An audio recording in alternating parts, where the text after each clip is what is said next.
J'ai une bonne nouvelle à t'annoncer qui a bouleversé toute ma vie. Quel beau soleil dans ma vie, Jésus m'est apparu, alléluia. Oh, quel beau soleil dans ma vie, Jésus m'a libéré de tout péché. Égaré, il m'a retrouvé. Quel est cet homme merveilleux? Oh, oh, oh, oh. Éternel et merveilleux. Éternel et merveilleux. Éternel et merveilleux. Je chanterai à son honneur.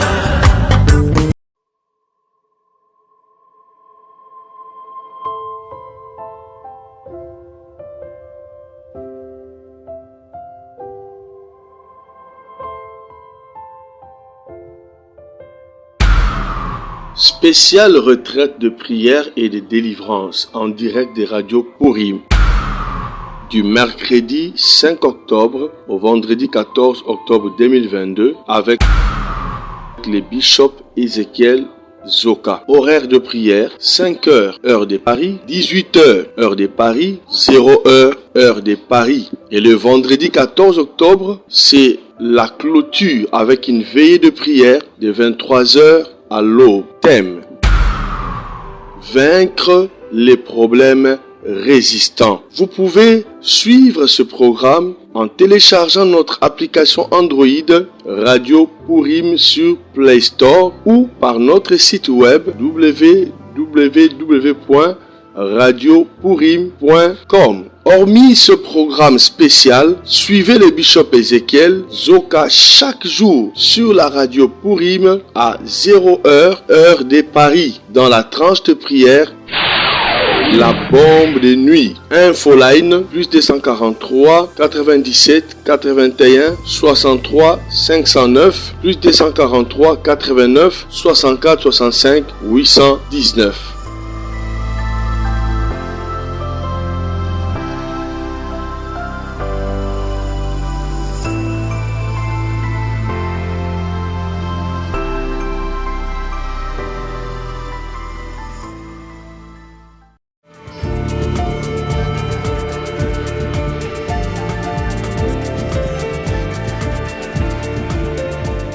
Merci Balandia Nouvelle Tendance, merci na confiance sur Bopé Sarabiso, tango nyonso koyamba biso na banda konabino. Po boyebi awa musala ezaka toujours musala moko ya propre, ya bien, ya vérité, ya éclaircissement, ya précision. Donc ba analyse ezalaka non mutavandi azupe matière à commis pe, à comprendre pe ezalaka ndenge nini makambeleka ndenge nini. En tout cas, na zonge bino avec beaucoup de tristesse, beaucoup de mawa parce que to kufeli susu acteur mususu ayebani pas renommé Papa Kokila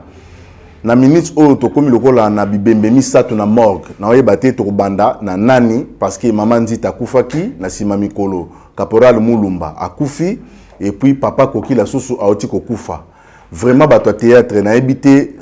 de la fois ça ra kilte déjà to ça la sko nini toke ne messe pas ba catholique toke ne nkamba isike dingwa kendaka kuna na simo ki mbangu toto sa ndenge nini vraiment ata ko kufa ngo vraiment boye pema eleki trois bibembe na morgue famille moko ba kufeli trois docteur ba 4 zaki papa kwedi lokwa basi ba kundake po akufa ki liwane zaki nzela mona maman Nzita pa kufa kaka na moma wana vraiment ezo sala biso pasi tozo ko interpeller l'état na biso. Sous l'État faut intervenir. Bien que mort na biso. Je pense que tous les matières te épuisa ki yango. To kendaki kilt simbagité tozo kufa kaka. Ba yembela ki liwanzembo o liwali boma na yo liwa boy na boy pona nini ka biso kenda ta epa ya ba yo pe nani mbuta masebe soki nani. Falo aussi ça soki kende pa banani. Aussi ça te yango soki ka ba théâtre. Falo aussi ça tant ozo manzi faut aussi ça kende pa ya ba kende pa ya banani. Faut ba ba musicien mbala moko zo sala kaka bulo ba vérité. Si on a minute Papa Kokila ko banga bato ba yebi Papa Kokila so bozola na illustration na registre bazola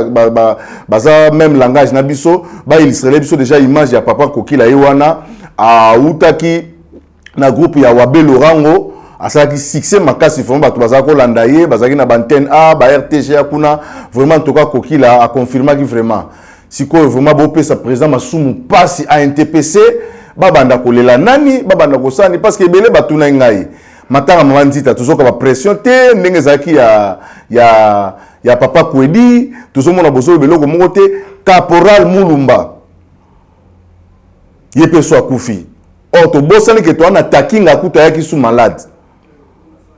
mboka oyo bampaka bazalaka te ezaka mboka oyo ezaka na chance te ezaka mboka oyo vraiment sagesse ezalaka te bomwana ezaka trop vraiment émission na osala ngo mpona komeka ko recadrer mo makambo ebele chacun de nous eba kozwa ba responsabilité na ye tosengaki l'état mais cette fois-ci touti kosona prophète Isaac parce que na ngena tout na yeke eza nini yango kasi tolobelaki maman sur le plan spirituel obi ke batona il faut ba bongo la mitema parce que bazana ba pratique pe ya mabe na kati bazana makambo ba pédophilie ba lesbienne tout ça bazana kati alors faut ba se repentir sincèrement pour que hémorragie liwana esila mais tolongo susu wana siko tomoni siko ekomi siko na bato kutu basala ngo te bato showbiz te maman Ndita l'âge papa Kokila négligence tikuta zobela kutu ata mutu moko tasunga ki ete yango l'état na biso pona nini bosala ka boye vraiment boyaka ko intervenir ka na suka so mutu akufi nde boye to so mutu azobela nde boye avant mutu ana bela situation ya vie ya mutu intéressant bino te bofani bena na tongo bobi bon biso l'état bon sikoyo ngadi ya zawapi o azana malemba bon toketa no te ba situation ne soke za ndenge nini boyaka ko intervenir tant mona ka soit mutu akufi soit bosiko bactérie no so bazokufa siko to suka wapi ba otikala ba moindre lo bana ngo Didier Masela ba otikala ba moindre so tokela ba mise ba grand chanteur pena ya chant pena to pena ya chant ba ngono so bana sama bele presque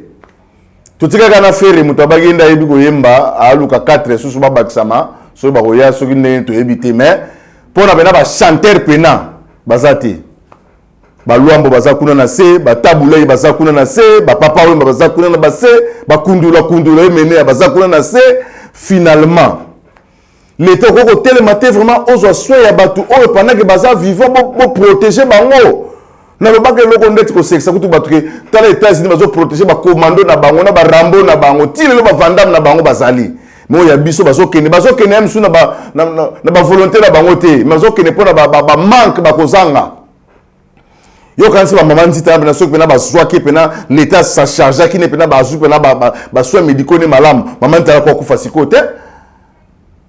mso la mukana ton pas zu azana loko reliate na lobaka on likamba ko so biso en charge sur le plan ya santé za mabete mais après santé yango mutazo lia nini ebele bazo kufa ba raisonnement aussi bo marabatu ba AVC comme makambo belé siko mamba poison zate siko papa Kokila ki et puis bata théâtre nazo comprendre bino te bolingi suko lo makambo te bo vai na bino bokomi na bino kaka nengwana et nazo pesa message bato papa Kokila bato bazo kamwa mais akufi il y a 3 jours yango asa kufaki déjà mais bato bayebi na bango te bato bazo kipe na bango te vraiment ils passe ngelo sala nga passe comme na mamba boy siko maintenant to komi na problème bana ya caporal Mulumba basali image bana na bazolela papa na bango na kamondeni papa na bango yaki ye moko bana na batikalaki Congo pe ko mamba prise en charge parce que tout le monde a même na ba mikili ya poto soki neti mutu aza malade azala na famille na ye pour que ba zo soigner malade parce que ba yebi ndenge nini azala ndenge nini fonctionner mais ntia yaki ye moko na ntia yaki ye moko na ndenge nini siko bana na ye baza kuna na Côte d'Ivoire bazolela siko biya ko ya wezate nzambe na nga bato basekisi ba ministre ba député ba président de la République mais suka na bango ndenge sukaka il a boulangando kena le boulot lusine nana zele ko beta bunda tele beteka batata lukima ve côté le pula et lo kwana nana sepela la moté mais muto yo to la ba ministre to la so ministère de la culture et art musala na ngweza la kanini culture et art nzambe na nga vraiment gouvernement ba wario culture et art musala bino za la ka nini bana ya caporal Mumbaza kuna bazolela bali baya siko ni message ni eloko atatu mo ata intervention mutu mo liketa na ba journal ata eloko mo ba que non bana wana en tout cas boza la siré biezoya bana na ngona Congo na mboka na bango moko baza bana ya mwana ya congolais caporal Murumba abulanga ndo ya crocodile bobengela na murumba na dangai oyo ya dasufa doucement oyo bata nani ayoka eloko na te nani asepela nango te Abed Ashu mbongo pesaki mwana na tsaki tindela bana ya caporal Mumba baya awa na Kisasa baya kolela papa na ba bana na bayolela bamona ta image ya papa na bango ya suka esalinga pasi na mawana leli bana poto boza wapi bana poto bino ne totela mutema donc bino ne boza bo remplacer gouvernement bana poto bana Londres yo bana Bundese bino pe bana Kayemba États-Unis na Canada bokanisa mboka bino ne totela mutema soki bino te original bio cerveau central moi so aliki savana maele bino ne totela mutema papa lobe René Molinga ki mateke tankoko bino nde totela motema nzambe nanga na ebite to kusuka wapi vraiment soki régie azolo ba langage moko na ngai bo pesa ngai image ya bana ya caporal Mulumba en direct ya Côte d'Ivoire ndenge bazolela gouvernement asunga bango baya komona telongi ya papa na bango ya suka oya sepelisa Congo bo pesa biso image.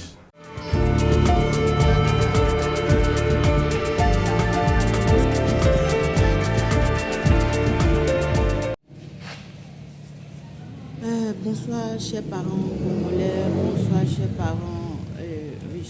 congolais. Et bonsoir aussi au gouvernement, au président. Nous sommes les enfants de Caporal Mulumba. Mulumba ici à Tobé. Moi c'est Sophia ici à Tobé. Elle c'est Jenny ici à Tobé. Vraiment on aimerait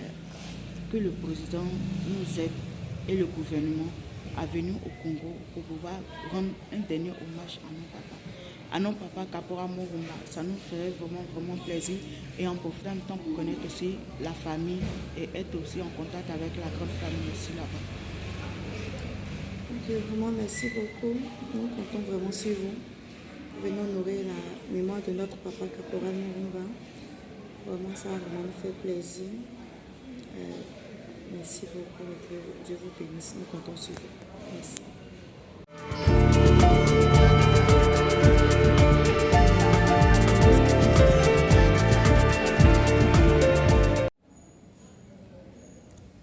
Bonsoir, cher gouverneur.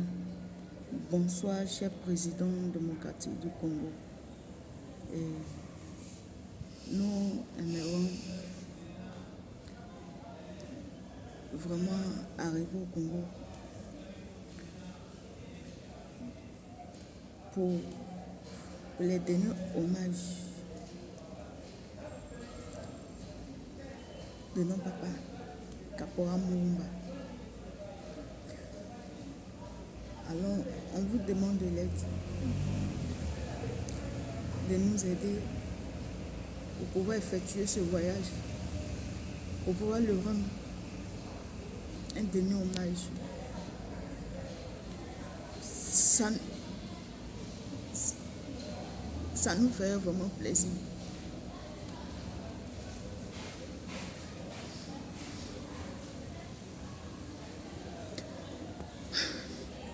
Vraiment, nous comptons sur vous. Nous comptons sur vous. Nous comptons sur vous. Et nous savons bien que vous n'allez pas nous laisser tomber. Vraiment, c'est triste, c'est douloureux, c'est difficile pour nous. Les mots nous manquent. Vraiment, merci. Nous comptons sur vous. Merci beaucoup. Que Dieu vous bénisse. Merci.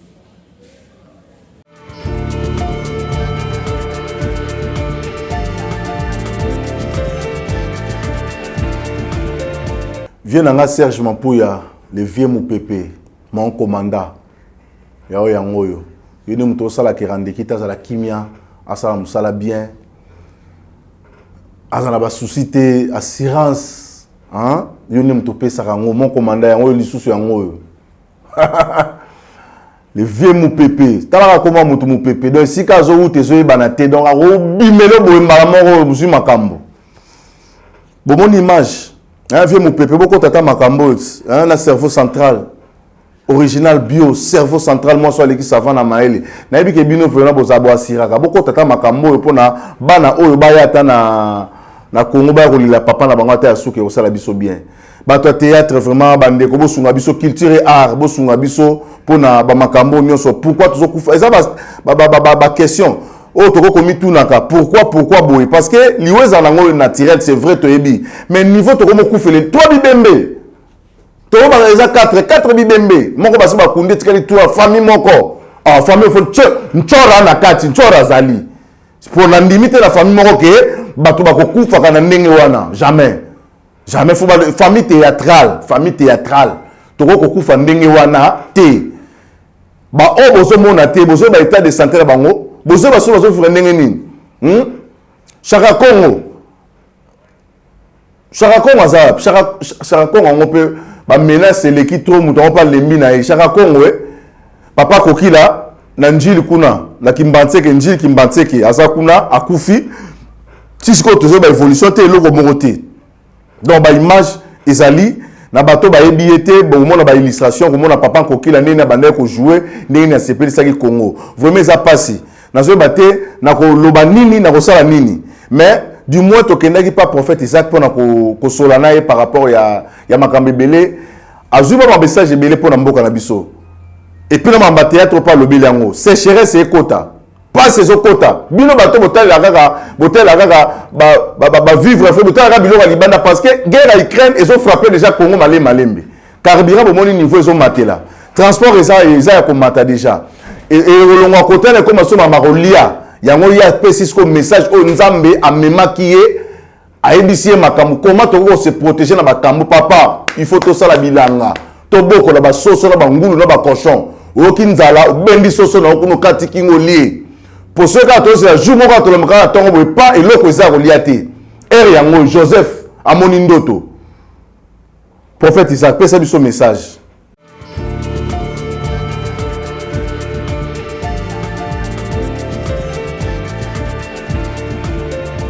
Oui, shalom, peuple de Dieu. Kolo apambola bino partout au Bozolanda biso dans le monde entier. Tozali batu na kati ya mokili awa. Nzambe ne mtasungaka biso. Nalingi to sambela Seigneur Dieu na tiki tango na loboko na yo. Na sengi présence no papa kozala kati na biso. Zala nzambe pona kosunga biso pe kosala kati na biso. Molimo santo na yo amonisa makati na biso. Nyonso eza yo te zala msika. Ngai na koloba na nzambe tupamba tolingete loboko na yango ya papa ekita pe grâce na yo na kombo na Yesu Kristo amen. Nzambe apambola bino donc tozo kobaka koloba par rapport ya ba makambo o Seigneur azo révéler biso tozali na tamoko ya mabe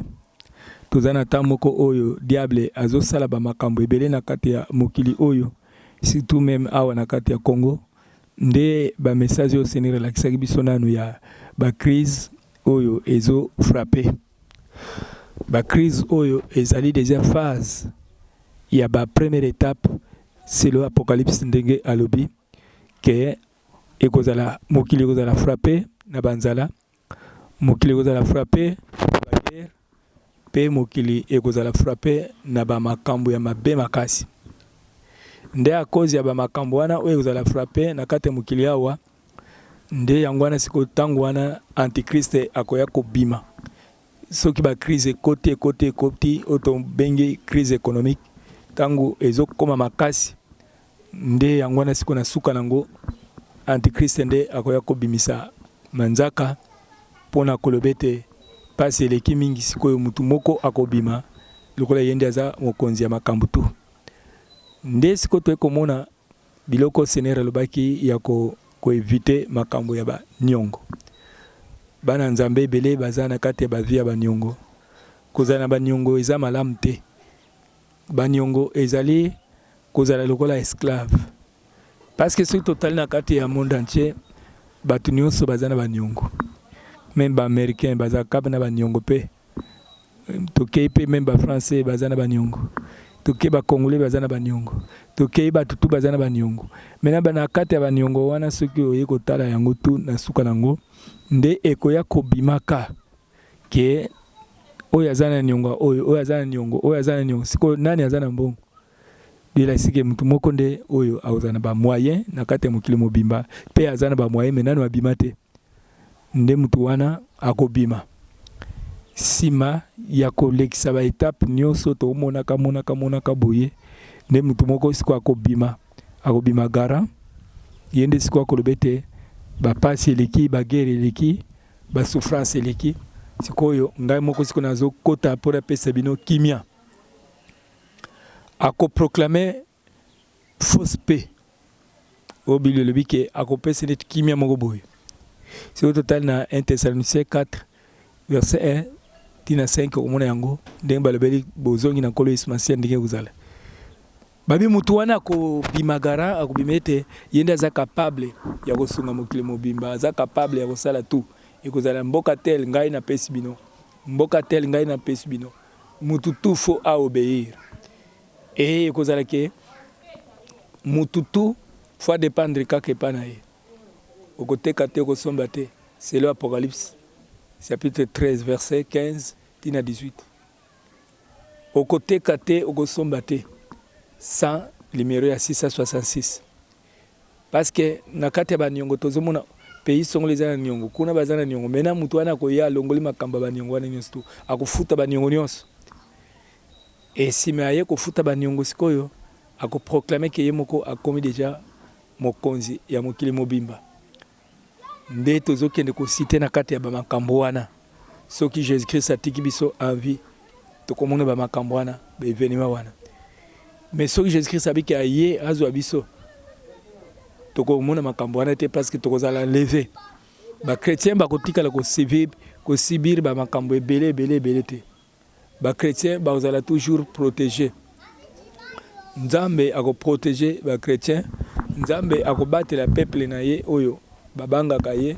pe basalelaka ye parce que ava aboma Sodome na Gomorre abimisaki Lot na bana na ye ava aboma tour ya Noé abikisaki Noé abikaki et nakobika Noé nde makambo esalemaki grâce emonisamaki pe nzamba protégeaki bango na suka nango babikaki ye na bana na ye dona ba étape tozolekisa oyo Satana aza wana toujours pour nous menacer Satana aza wana toujours pour nous lukisa pour nous bundisa batu mais biso otozaba na nzambe faut tout le temps tout ça l'attention yambo moni na lobike faut ko investir na ba élevage ko investir na makambo etali agriculture ndebi loko wana ko simba batu et surtout nazo lancer message pour bande comme sous baza na Europe boyeba ke na 2020 na piaki message pona ba frappe o nzambe akobeta na Europe nde nzamba ko frappe Europe nde nzamba ko frappe Amerique de ba frappe wana ezade na kati ya nzela yango wana ba dekonyoso oyo baza na ba pays wana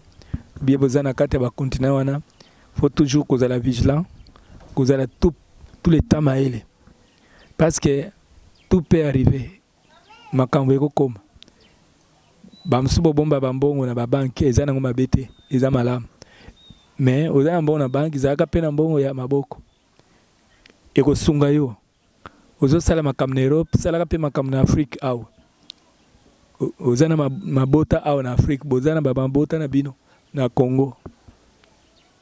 faut ko investir na kati ya Afrique eza mbela tozopesa faut ko investir na kati ya Afrique parce que ekoza na makambo makasi oyo ezoya ndenge tozokende kosite kokota na ba 2023 eza na makambo ebele ekosalema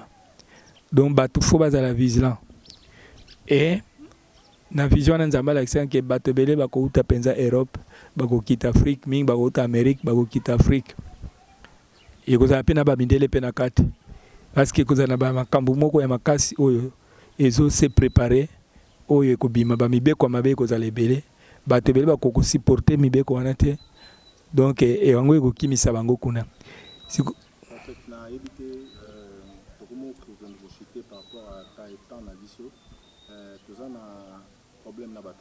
je pense que au salaka salle l'émission je pense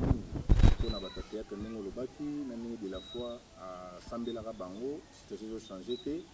osenga bango mingi repentance pas se repentir na ba voix na bango oyo baza kotambola nango bazokende bakilte mais abongo mitema te bazolinga kotika banzela wana te.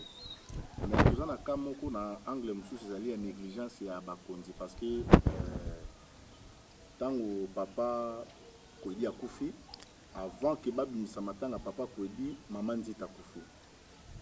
Mama Nzita akufi avant que matanga mama Nzita bakundi ya papa Koedi tozota mama Nzita to caporal Mulumba susu akufi. Tout na minute otona matanga mibale ya caporal Mulumba na ya mama Nzita o baolinga basala ba programme nango pona ebima. Tozozela susu caporal Mulumba tota boye papa moko susu acteur munene papa Kokila kobanga aza osala na groupe ya Wabe Laurent au mille fait ye pa kufi. Sikoyo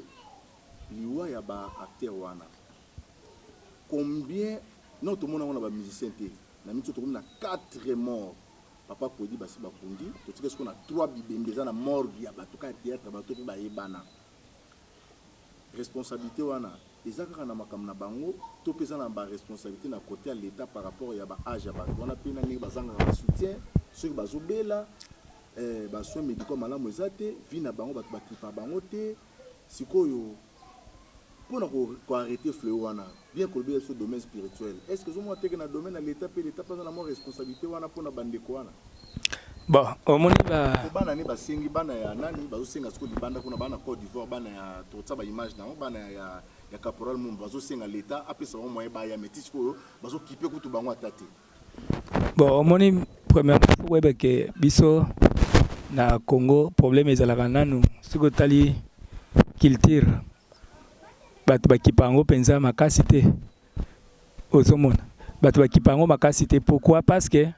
bandeko wana bapesa pe ba conseil kati na bato eza ba conseil bapesaka bazopesa ba conseil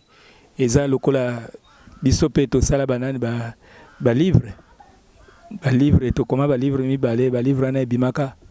to kendaka pe na ministère ya culture et art pona ba makambo ya ba soutien wana. Siko problème to nango ebe pays na biso bato bazaka amour l'état de azana amour wana penza te l'état lingi ba yeli musique ba ndiko binisa bango balinga mingi ba musicien l'état na biso ya linga mingi ba musicien que bande comme susu wana mais na cadre quand même ya amour étant que toza ba humain biso nyonso nzambe alobi linga mninga na yo ndenge omilingaka l'état soki aza ko s'impliquer te eza peuple na yete eza peuple na ye oyo bazoleka bazokende ndengwana bazoleka bazokende ndengwana musupe eza pe manque de soins ya bien kati na bato wana ezozala te parce que na kati ya biloko wana ne surtout tomoni yango même na kati ya Bible l'état nyonso oyo abandaki ko diriger azali ko diriger peuple selon mibeko oyo ya Nzambe ya amour pe kuna na kati. Parce que ceux qui l'état azana amour te et là au moko pe ko tambola ezate tozomona même domaine ya totie bango tomoni pe domaine ya basoda ndenge moko négligence eza makasi oke même na basoda toaki na basoda msu bazaki na kati ya ba hôpital bazo souffrir mais ozomona pe ke bazo kende ngana azaki na est na kende na est pour ko sambela pona est tozaki na ba prière mais tout le monde a payé basoda msuto aki na bango pembeni wana basala ba prière ba souffrir makasi mais siko tali bazula banzala bazo souffrir mais bisika o l'état kenda go sunga bato msusu asunga wana penza na to comprendre te kaka bazo sunga ka bato moko ka bongo mais aza branché kana na mtu moko ou bien na étape moko boy or siko tali eza ba musicien eza la banane ba onions bazo contribuer na sens ya mboka selon nani makambo ya agriculture soki total même ba domaine ya ba agriculture bato nyonso bazosala pe na ndenge wana pe bato wana pe bakosunga bango bana droit ya soutien ya l'état bao basala lokola bato wana tozomona na côté ya art wana eza na sens ya art toye pe na côté ya agriculture bato basala babilanga bako soutenir bango pe tomoni exemple lelo soki tomona banzala ezozala pasi ezozala makasi parce que bazo ko soutenir te même na côté etali agriculture bazo soutenir te l'état azotika peuple soki ozomona lelo basala nzambe bakomo kota makambo pourquoi parce que pasi eza makasi pasi eza makasi, souffrance eza makasi, eza na domaine ya basali ya Nzambe, souffrance eza mingi, mais eza na ba pays mususu pe ezalaka pe moko pe l'état pe azo sunga pe ba église na sens ya bien. Donc tous les côtés l'état faut tchaka maboko, mais tout le monde l'état tchaka maboko na côté moko boyekaka. Mais na Bible tout le monde yango ba Joseph wana pe ezalaki ba talent o bazaki nango de tombolaka bango yana ba msusu mutu nyonso akozala te ministre, mutu nyonso akozala gouverneur te, bato mosusu mpe bazwi grâce ya kotanga te, parce que kotanga mpe eza grâce. Fo papa aza na moyen, fo mama aza na moyen, fo bandeko baza na moyen mpo basalisa yo koma ndenge wana. Mais Nzambe soki otali même na domaine ya pasteur, homme de Dieu mingi mpe basali na bango baétude mingi te, mais Nzambe apesi bango don na bandeko wana ya mokili tomoni tobengi bango na mokili parce que basala babiloko wana eza mpe batalent wana babenga yango batalent na batalent na bango wana elesa basi na bango ezolesa bana na bango ezosunga bango. L'état esengeli atala makambo wana mpona kosunga mpe bandeko wana na cadre ya bato etanke bahumain na sens wana tolobi, parce que tolobi mingi na cadre spirituel, tolobi na cadre spirituel esengeli bayamba Jésus Christ bami pesa na ba prière basambela Nzambe po Nzambe asunga bango. Mais ezala pe na domaine mususu esengaka pe santé ezala bien na nzoto, parce que passer par ça la prière yana ba prière mususu bakosalela yo, mais quand même ozosala bazosala prière pona yo oza pe na hôpital ozolia pe ata basali prière soki yo banzala na banzala yozala pasi te okufa. En tout cas Nzambe apambola bino tozo bondela mingi pona bino nyonso bandeko bozo bengaka biso chaque jour bozo pia biso ba conseil. En tout cas basala ya Nzambe toujours bazalaka wana pona kopesa ba conseil na domaine nyonso, parce que mosala ya Nzambe nde toza wana tozali église au milieu du village, donc toza wana tout le temps kopesa ba conseil na bandeko nyonso bazosala misala, parce que ye moko Nzambe mutu alobaki mutu esengeli alia na mtoki na ye, mutu nyonso na mtoki na ye azolia, mutu nyonso na msala na ye azolia. Donc Nzambe azala na bino soki olingi obenga biso numéro ezali plus 243 89 98 063 23 plus 243 89 98 063 23. Donc toza wana na Lingomba Cité Jérusalem eza na kati ya construction. Soki bolingi bobenga biso bobengi biso, bozana ba problème ya prière to prier pour na bino, bwana besoin prière soutien to soutenir bino na le sambo même ba conseil. Donc toza wana olingi pe ko soutenir biso na kotonga temple o soutenir ba caméra na biso yango pe enoni ekomi ya kala. Soki yo mwana Nzambe bi papa rande kita azosala msala mingi pona biso bato mingi bazobika na nzela ya ba émission wana olingo sunga bango pe na ba kamera ekozala malamu mingi osungi po ete tozosunga na biso nyonso ndenge tolobi bolingo ezala kati na bino.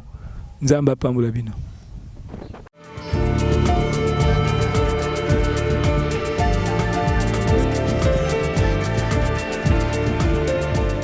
Viens na ngai Jean-Marie Memento na Londres, hein? Mwana bandal ya tongo o ayebi 4 coins ya bandal, hein? Ayebi afeni Fumuzoba, ayebi afeni Fumuzoba. Viens na ngai so ayebi yango na mutu, donc avant ça masolo, donc mwana bandal ya tongo.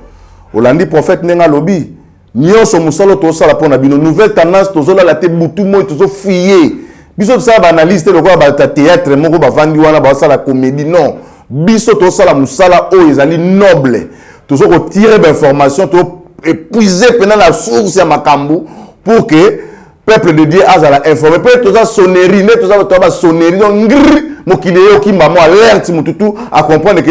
ni kamombo ezali. To suki sa ba moto makaso mutalinga mata na ba vanti to kitisa ye awa to kitisa ba tête. Oh ngasoki nani awa bakweyaka awa so bandika buzo baka awa to kokitisa o ozana se na kanisi minga olobeza te to landi émission to comprendre contenu émission to aimer to s'abonner toujours kaka ndenge to sala kaka et puis to kutani na élément ya sika ba élément c'est belé donc nous ana après émission kota lisusu tala makambo donc biso to zawa tozali apona bino boye ba makambo ezoleka na mboka. Donc soko zona na nouvelle tendance dozala kozala na sima Congo, dozala kozala kwa kota Kinshasa kaka, mais ozala Londres, ozala Paris, ozala musika Tokutana la prochaine fois. Merci beaucoup.